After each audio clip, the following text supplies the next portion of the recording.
जो मातृ पितृ पूजन का जो प्रयोग है बापू जी का, ये सिर्फ माता पिता को तिलक लगा दिया, चावल के दाने छिड़क दिए, पुष्प रख दिया सिर पे, माला पहना दी, दीप जलाकर आरती उतार दी, परिक्रमा कर ली, औपचारिकता हो गई। ये सिर्फ इतना ही नहीं है, बल्कि इस मातृ पितृ पूजन दिवस के अंदर जो गहराई है और जो विज्ञान है, बापूजी इस मातृ पितृ पूजन के माध्यम से हमारी यात्रा उस शुद्ध प्रेम और परमात्मा तक कराना चाहते हैं। सब फोन के पीछे दीवाने, एक घर में 6 लोग हैं कि 8 लोग हैं, सबके पास एंड्रॉयड फोन, और सब घर में सन्नाटा छाया हुआ है। बड़ी शांति लग रही है, लेकिन जब तक सब मोबाइल में लगे हैं, मोबाइल से हटते ही शांति चली जाएगी और अशांति, एक दूसरे को चीखेंगे, चिल्लाएंगे, खाने को दौड़ेंगे। कभी चॉकलेट डे, कभी प्रॉमिस डे, कभी केक डे, कभी स्लेप डे, कभी क्रिसमस डे, नकली पौधा लेके आओ। पता नहीं क्या भूत सवार हो गया, कुछ सोचना नहीं, कुछ समझना। और ये सबसे ज्यादा जो मूर्खता के काम करते हैं वो सेलिब्रिटी लोग और पढ़े लिखे लोग, जो अपने आप को समझदार समझते, वही सबसे बड़े मूर्ख हैं। तो एक दर्शन भगवान श्री राम का है। भगवान श्री राम का जीवन दर्शन क्या सिखाता है? प्रातः काल उठ के रघुनाथा, मात पिता गुरु नावई माता।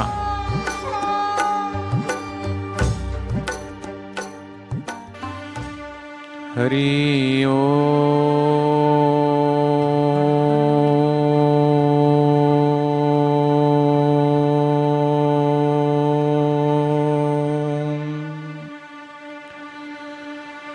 हरि ओम।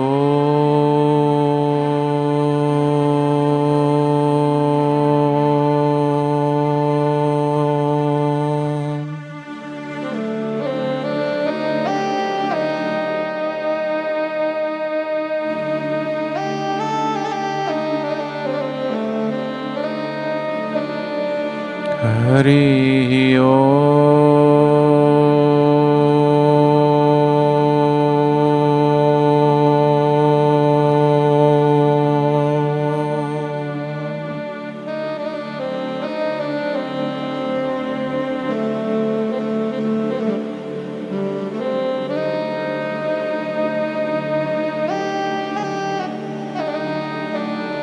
हरि ओम।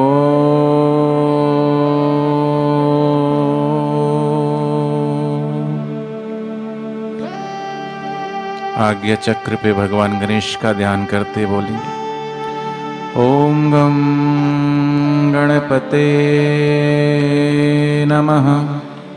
ओम गं गणपते नमः। कंठ में मां सरस्वती का ध्यान करती, ओम ऐं श्री सरस्वते नमः। ओम ऐं श्री सरस्वत्यै नमः। दोनों हाथ जोड़ के गुरुदेव का ध्यान करें। ओम श्री सद्गुरु परमात्मने नमः। ओम श्री सद्गुरु परमात्मने नमः। वक्रतुंड महाकाय, सूर्यकोटि समप्रभ, निर्विघ्नं कुरु मे देव, सर्वकार्येषु सर्वदा। गुरुर्ब्रह्मा गुरुर्विष्णुः गुरुर्देवो महेश्वरः, गुरुर्साक्षात् परब्रह्म, तस्मै श्री गुरुवे नमः। त्वमेव माता च पिता त्वमेव, त्वमेव बन्धु च सखा त्वमेव, त्वमेव विद्या च द्रविणं त्वमेव, त्वमेव सर्वं मम देव देव। त्वमेव सर्वं मम देवदेव।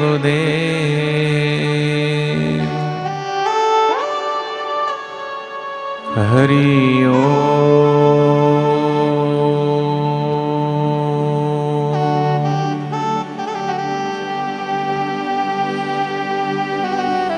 आज इस पवित्र और पुनीत पावन अवसर पर इस मध्य प्रदेश की राजधानी भोपाल में शहर से और दूर दराज से आए हुए सभी माताओं, बहनों, वयोवृद्ध और बच्चों सभी के हृदय में विराजमान गुरु तत्व को कोटि कोटि प्रणाम। और आज पवित्र और पावन दिवस इस 14 फरवरी को हम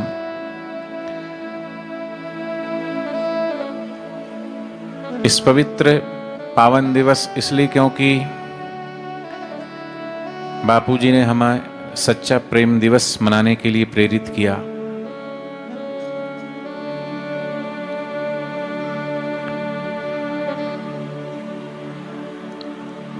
सारी सृष्टि, चाहे जीव हो, जंतु हो, पशु हो, पक्षी हो, पेड़ हो, पौधे हो, वो एक ही भाषा समझते हैं, प्रेम की भाषा। ध्यान से सुनना सभी, चित्त को एकाग्र करके।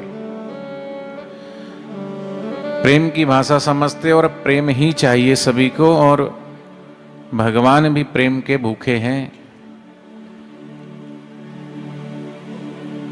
और वो परमात्मा जो सब में है, सब जगह है, वो प्रकट भी प्रेम से होता है। इसलिए कहा हरि व्यापक सर्वत्र समाना, प्रेम ते होई प्रगट में जाना। लेकिन आज जो प्रेम की जो परिभाषा है वो आज के युवा चित्त के मन में कुछ और ही है।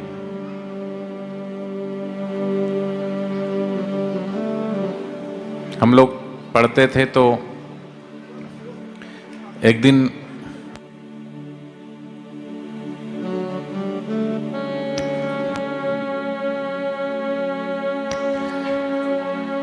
तो हमारे एक सर ने बच्चों से पूछा, एक बच्चे को खड़ा करके क्लास में, कि क्या तुमने कभी किसी से प्रेम किया है?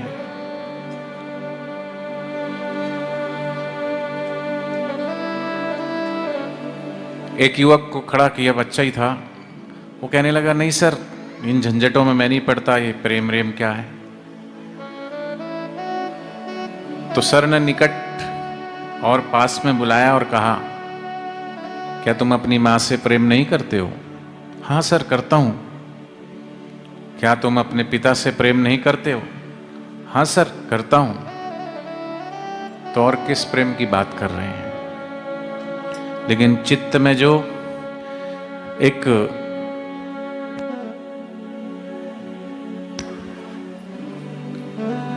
गंदगी बैठी हुई है कि सिर्फ लड़का लड़की जो प्रेम करते वही प्रेम है, बाकी प्रेम नहीं है। प्रेम की 3 अवस्थाएं हैं। पहला प्रेम जो सब किसी न किसी रूप में, जो आज परिभाषा समझते हैं प्रेम की, लड़का लड़की, वो प्रेम है, लेकिन प्रेम कम, वासना ज्यादा है। संसार व्यवहार के लिए और संसार को चलाने के लिए ये प्रेम है, लेकिन शुद्ध प्रेम नहीं है। दूसरा प्रेम है ये जो आज हम माता पिता के समक्ष बैठ कर के मातृ देवो भव, पितृ देवो भव, ये जो करते हैं, ये प्रेम की कह सकते हैं दूसरी सीढ़ी है। और तीसरी सीढ़ी है प्रेम की, वो भगवान से होता है, वो सदगुरु से होता है। पहले प्रेम में वासना है और दूसरे प्रेम में मोह है। प्रेम तो है लेकिन मोह है। वो अपने बच्चों से ही होगा, दूसरों से नहीं होगा। और वासना युक्त चित्त जिसकी जैसी वासना होगी। और प्रेम कोई शरीर से करता है, कोई धन से करता है, कोई पद से करता है, कोई शराब से करता है, कोई कबाब से करता है। लेकिन ये दूसरा प्रेम जो माता पिता अपने बच्चों से करते हैं और बच्चे माता पिता से करते हैं, इसमें भी प्रेम है लेकिन मोह है। लेकिन है तो ये भी प्रेम, लेकिन शुद्ध प्रेम नहीं है। तो जैसे संसार को चलाना है तो उसमें वासना ही है। संसार उत्पन्न ही वासना से हुआ है। लेकिन वासना से अगर हम उस शुद्ध प्रेम की तरफ बढ़ना है तो फिर दूसरी सीढ़ी है भाव की। और भगवान भी भाव के भूखे हैं, माता पिता भी भाव के भूखे हैं।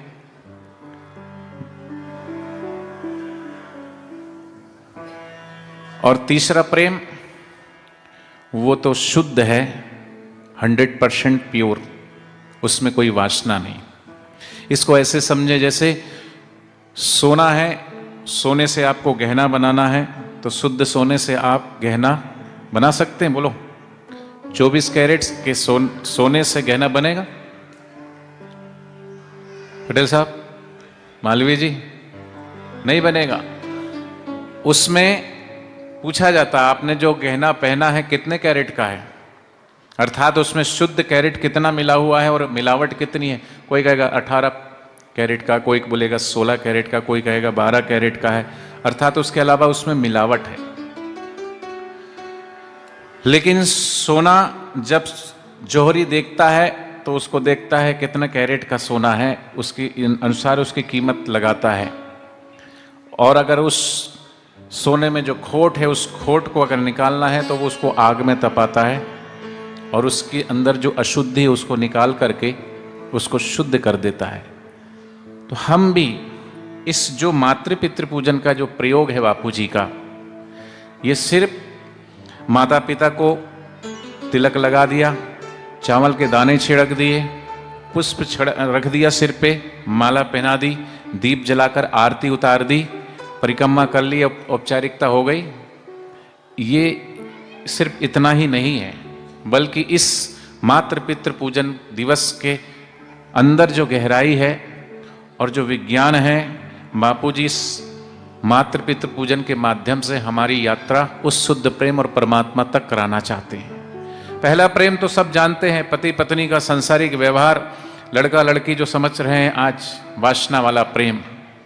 लेकिन उस वासना से हटाकर सदगुरुदेव हमें भाव में लेकर के आते हैं। जैसे अभी हम मातृ पितृ पूजन शुरू करेंगे तो बच्चा अपने माँ और अपने पिता को देखता है। कहीं ना कहीं आज इस मातृ पितृ पूजन की आवश्यकता इसलिए पड़ी क्योंकि हर युग का एक धर्म होता है। धर्म की परिभाषा देश काल परिस्थिति के हिसाब से बदल जाती है। त्रेता युग में भगवान श्री राम आए, उन्होंने उस समय जिसी आवश्यकता पड़ी उस धर्म पर मर्यादा स्थापित करके और अपनी प्रजा का पालन किया। दैहिक दैविक भौतिक तापा राम रज नहीं काहू व्यापा, उसका संदेश दिया। कृष्ण युग में भगवान श्री कृष्ण आए तो थोड़ा सा धर्म की परिभाषा अलग हो गई। हर युग में हर महापुरुष आते हैं, अवतार आते हैं, वो एक दिशा, एक संदेश, एक ज्ञान, एक मैसेज देकर के जाते हैं। यदा यदा ही धर्मस्य ग्लानिर्भवति भारत अभ्युत्थानम अधर्मस्य तदात्मानं सृजाम्यहम्। भगवान बुद्ध आते हैं तो वो करुणा का उपदेश देते हैं, ध्यान के द्वारा उस परमात्मा से प्रेम करना सिखाते हैं। भगवान महावीर आते हैं तो अहिंसा के द्वारा उस प्रेम को प्रकट करना चाहते हैं। नानक, बुद्ध, कबीर, महावीर और अन्य अन्य सभी महापुरुष आते हैं।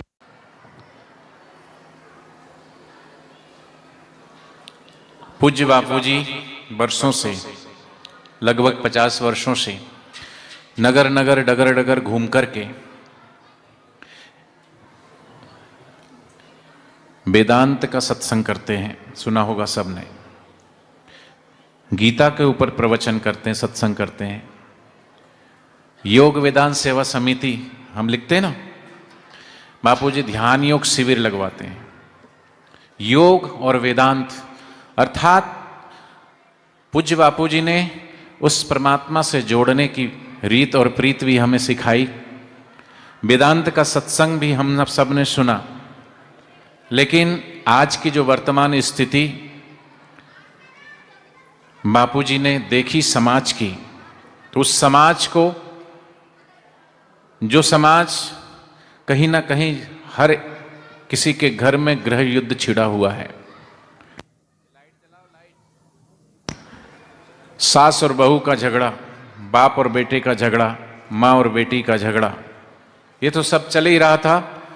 और ऊपर से जब से ये इंटरनेट आ गया और मोबाइल आ गया तो झगड़े और बढ़ गए, कलेश और बढ़ गए। क्या छोटा बच्चा, क्या उससे बड़ा, क्या जवान और क्या वृद्ध, सब फोन के पीछे दीवाने। एक घर में 6 लोग हैं कि 8 लोग हैं, सबके पास एंड्रॉयड फोन, और सब घर में सन्नाटा छाया हुआ है। बड़ी शांति लग रही है, लेकिन जब तक सब मोबाइल में लगे हैं।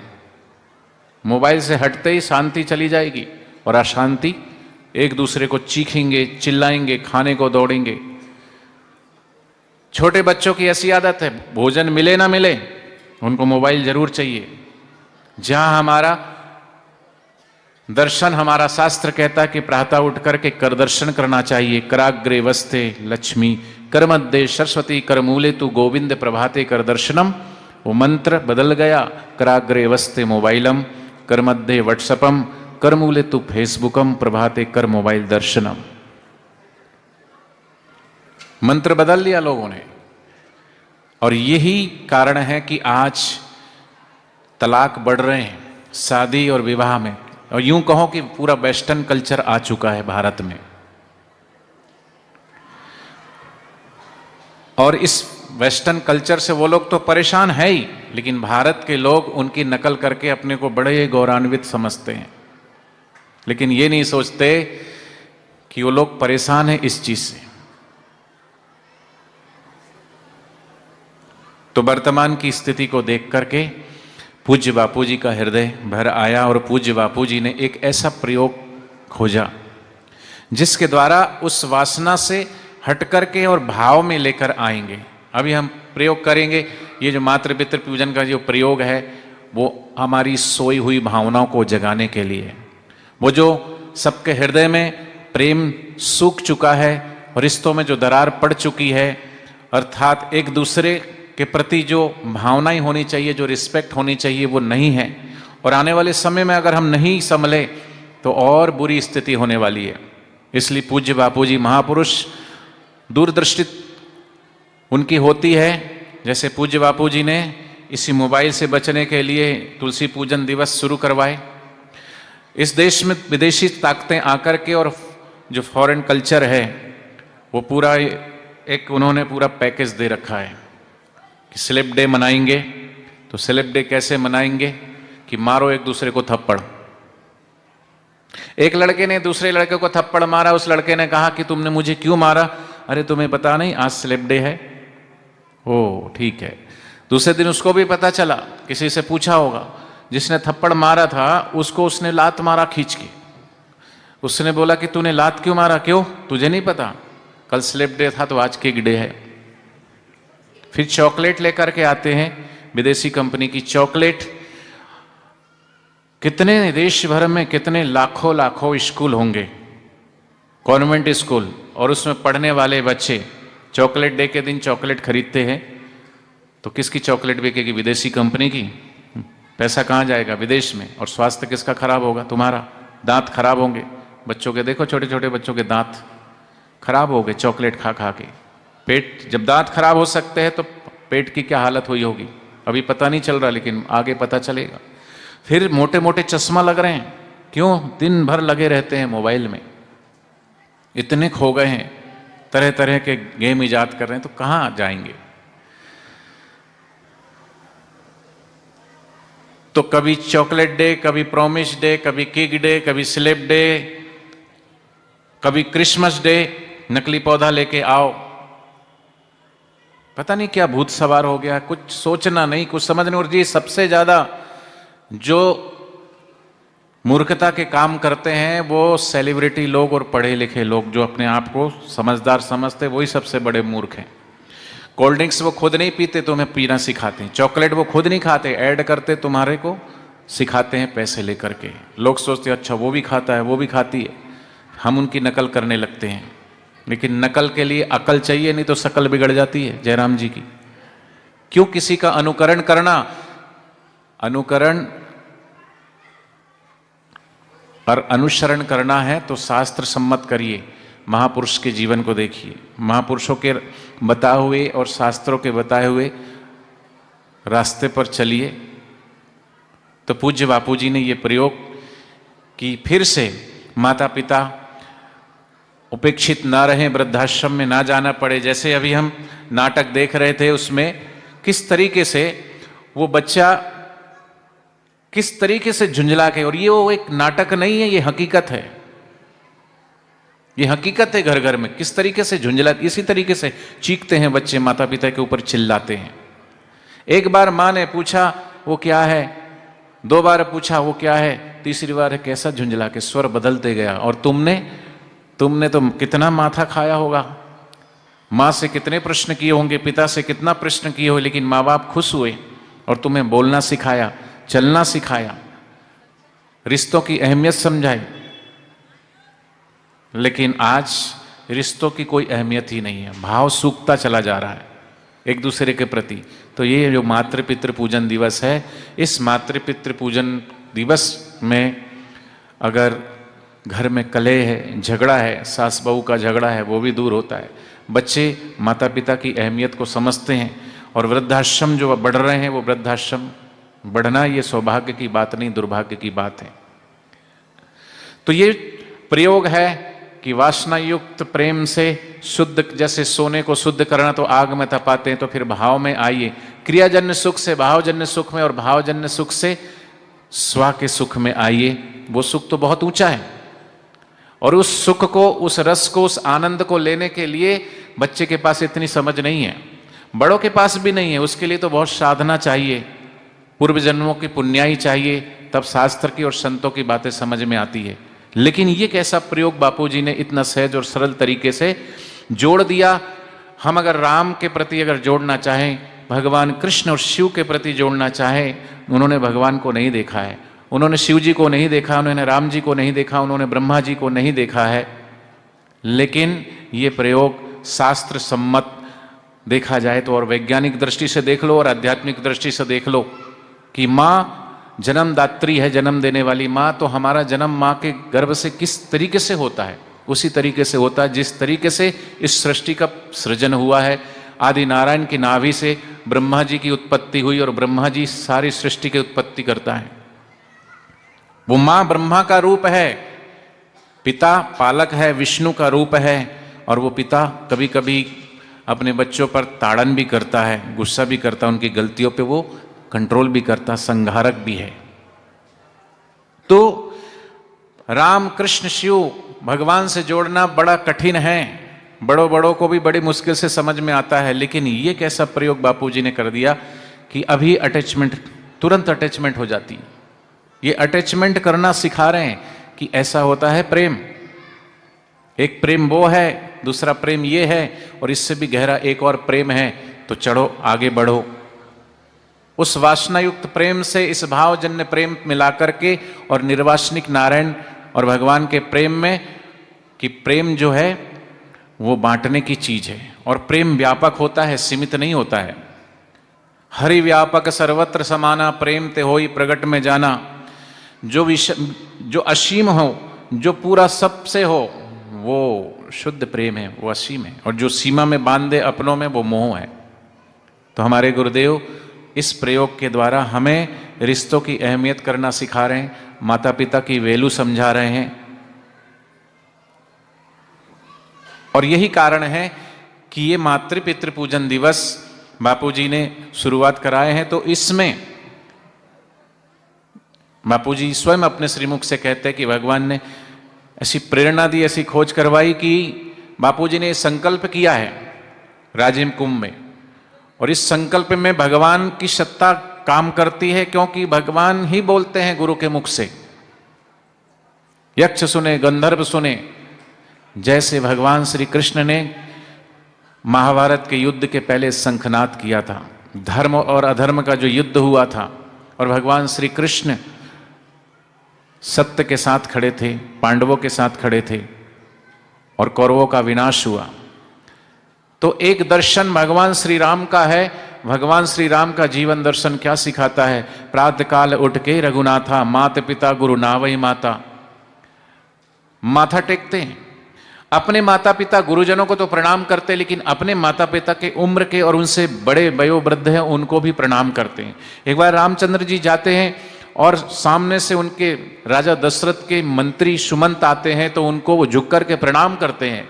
सुमंत कहते हैं, प्रभु आप तो राजकुमार हैं, दशरथ नंदन हैं, और मुझ जैसे साधारण मंत्री को आप प्रणाम करते हैं।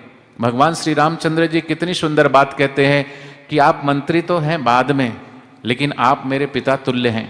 जिस प्रकार मैं अपने पिता का सम्मान करता हूं, उसी प्रकार मैं आपका भी सम्मान करता हूं, आपके पद के कारण नहीं, आप मेरे पिता के उम्र के हैं।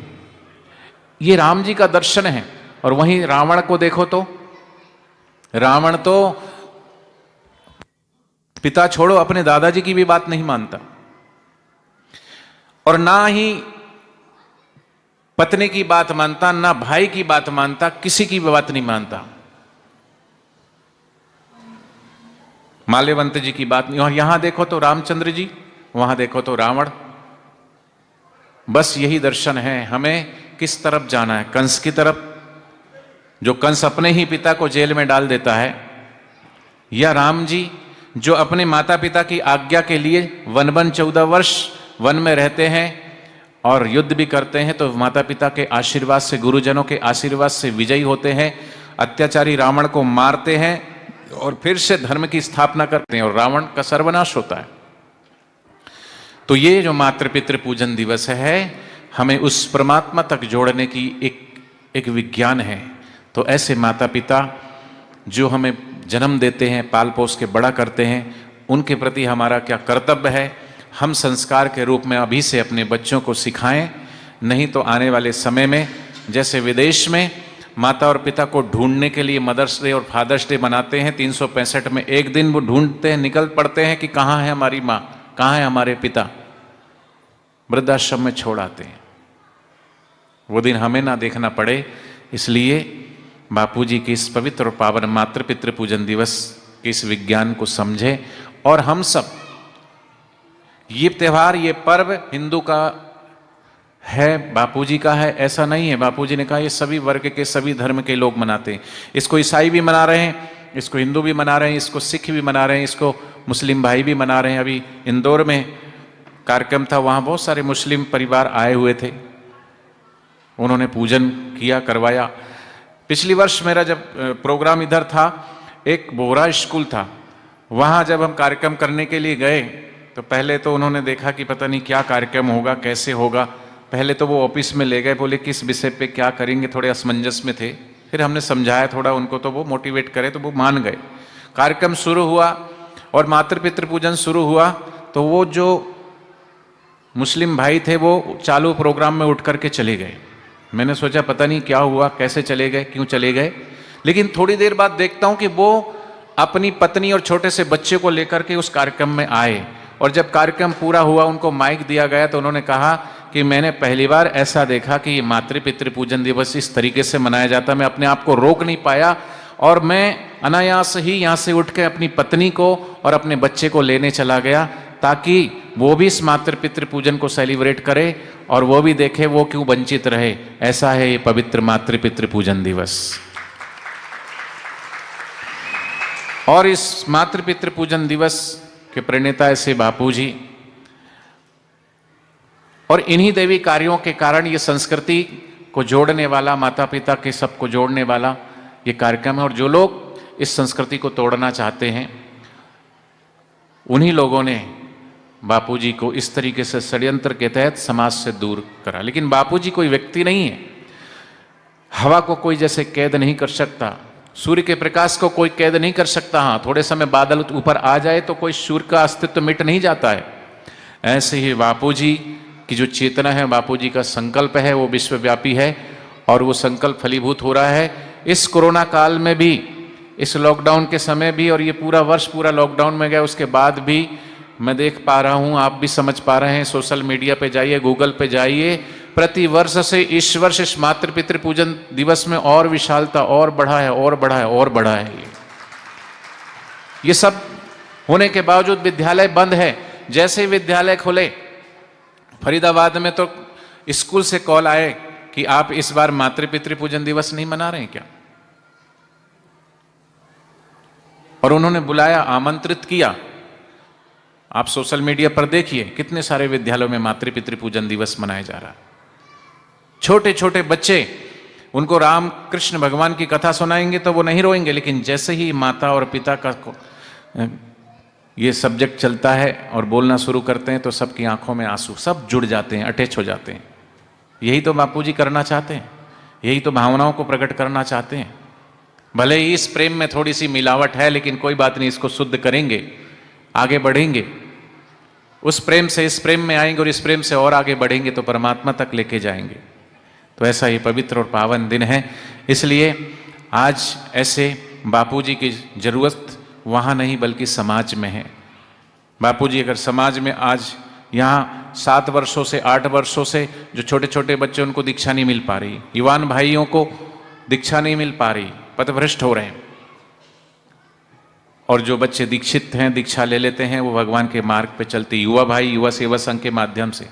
तो इसलिए मैं कहना चाहता हूँ, रेत की जरूरत रेगिस्तान को है, सितारों की जरूरत आसमान को है, लेकिन बापूजी की जरूरत तो सारे हिंदुस्तान को है, सारे विश्व को है। तो आइए, आज पूरे देश भर में और बल्कि विदेश में भी ये मातृ पितृ पूजन दिवस मनाया जा रहा है। एक पत्रकार ने पूछा कि आज एक ही दिन क्यों और 14 फरवरी को ही क्यों, एक दिन मनाने से क्या होगा? फिर उन्होंने पूछा, परसों वहाँ प्रेस कॉन्फ्रेंस थी इंदौर में, तो एक पत्रकार भाई ने पूछा कि नया क्या है, तो हर साल मनाते हो आप, इसमें नया क्या है? तो मैंने थोड़ा रुक गया, मैंने कहा अब इसको क्या समझाऊं। मैंने कहा देखो, 100 बात की एक बात मैं ये कहूँ, सूरज रोज उदय होता है? बोले हाँ होता है। तो वो नया होता है कि पुराना होता है? वो रोज नया है। सूरज कभी पुराना नहीं होता, ये ताजी हवा कभी पुरानी नहीं होती। ऐसे ये मातृ पितृ पूजन दिवस ये नित्य नवीन सुख को प्रकट करने वाला है, और जो नित्य नवीन सुख है, नित्य है, उस सुख से जो जोड़ता है वो नित्य नवीन होता, वो कभी पुराना नहीं होता। फिर भी तुम्हारी भाषा में अगर बोलो तो इसमें हर वर्ष करोड़ों करोड़ों लोग जुड़ रहे हैं, नए लोग जुड़ रहे हैं, युवा लोग जुड़ रहे हैं और प्रेम की सच्ची परिभाषा को समझ रहे हैं, वैलेंटाइन डे को भूल करके। और मातृ पितृ पूजन दिवस वो विशाल होते जा रहा है, बड़ा होते जा रहा है, बड़ा होते जा रहा है। ये नया है। तो आइए हम भी आज मातृ पितृ पूजन दिवस इस मध्य प्रदेश की राजधानी भोपाल में आज रखा गया है, तो सभी बैठ जाएं सीधे होकर के। सबसे पहले अपने माता पिता के चरणों में आज हम वंदन करें, उनका अभिनंदन करें, और खाली ऊपर ऊपर से नहीं। कई जो बच्चे हैं बेचारे नए नए होते हैं, वो ऐसा सोचते हैं पूजन कर रहे हैं, थोड़ा हंस भी रहे हैं, फिर मोबाइल निकाल के कोई सेल्फी ले रहे हैं। ये पूजन है, और पूजन पवित्रता से किया जाता है, भाव से किया जाता है।